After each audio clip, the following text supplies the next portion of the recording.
एक बार एक सुनार किसी गांव के बाजार में गया। बाजार में सजावट की बहुत सारी दुकानें लगी हुई थी। उनमें से एक दुकान सुंदर पत्थर के सामान की थी। इसमें घर की सजावट की कई वस्तुएं बिक रही थी। घूमते घूमते सुनार की नजर एक दुकान में पड़े पत्थर के टुकड़े पर पड़ी।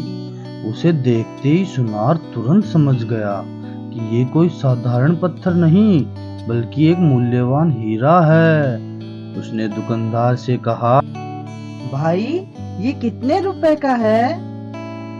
दुकानदार बोला, ये टुकड़ा सिर्फ 50 रुपए का है। सुनार बहुत लालची था। वह दुकानदार से बोला, नहीं भाई, तुम 50 रुपए ज्यादा मांग रहे हो। 30 रुपए में ये मुझे दे दो।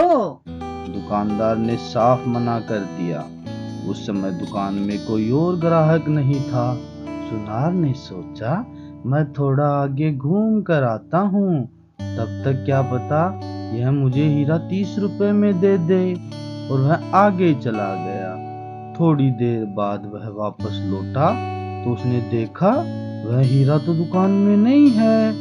उसने दुकानदार से पूछा, यहाँ जो कांच का टुकड़ा पड़ा कहाँ गया? दुकानदार बोला, मैंने उसे 100 रुपए में बेच दिया। दुखी होकर सुनार ने अपना सिर पकड़ लिया और बोला, अरे मूर्ख, ये तूने क्या किया? वह कोई साधारण कांच का टुकड़ा नहीं था बल्कि एक मूल्यवान हीरा था। तूने उसे सिर्फ 100 रुपए में बेच दिया। दुकानदार बोला, मूर्ख मैं नहीं, आप हैं। मैं तो नहीं जानता था वह एक हीरा है, लेकिन तुम तो जानते थे। फिर भी मुझसे मोल भाव करके 20 रुपए बचाने में लगे रहे और हीरा बिना खरीदे ही दुकान से चले गए।